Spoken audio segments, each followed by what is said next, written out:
تسمعت معك زور ممتع بين أول تفسير سورتي أو آيات فاصبر صبرا جميلا وأخوات جابر يا رب. فاصبر صبرا جميلا. خواي جورا فرمان بيغمبر دك عليه الصلاة والسلام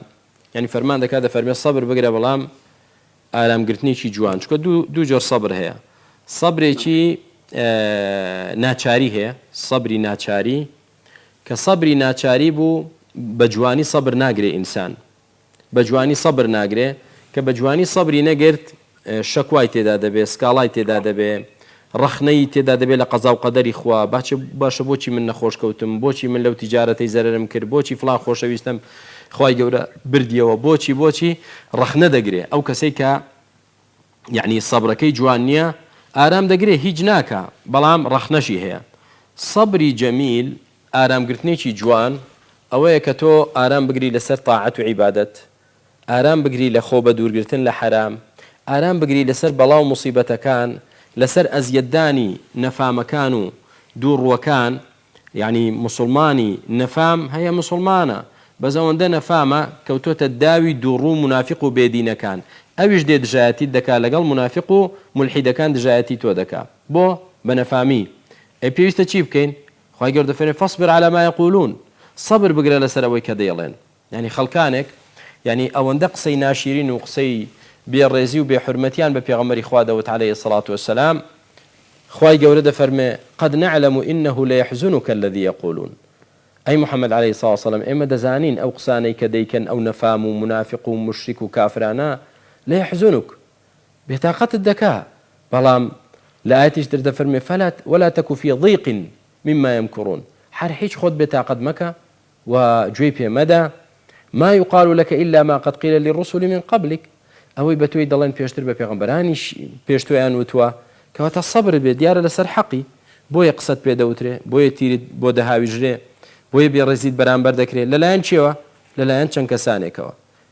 مولحیدەکان بێدینن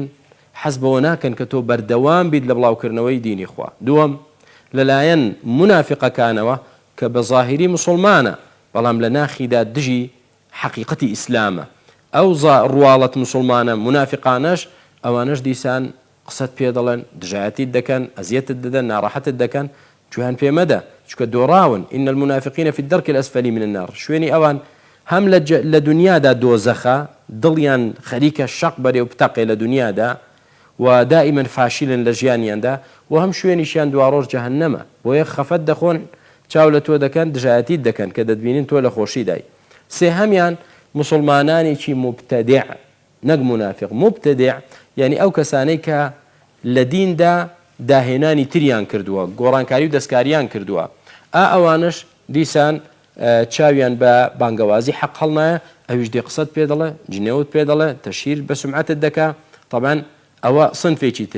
سنفێکی تر کەسانی زێدەڕە و تەکفیری و فکر داعشی ئەوانە لە ئەسڵەوە باپیرە گەورەیان لە پێغەمبەر ڕازی نەبوو عليه الصلاة والسلام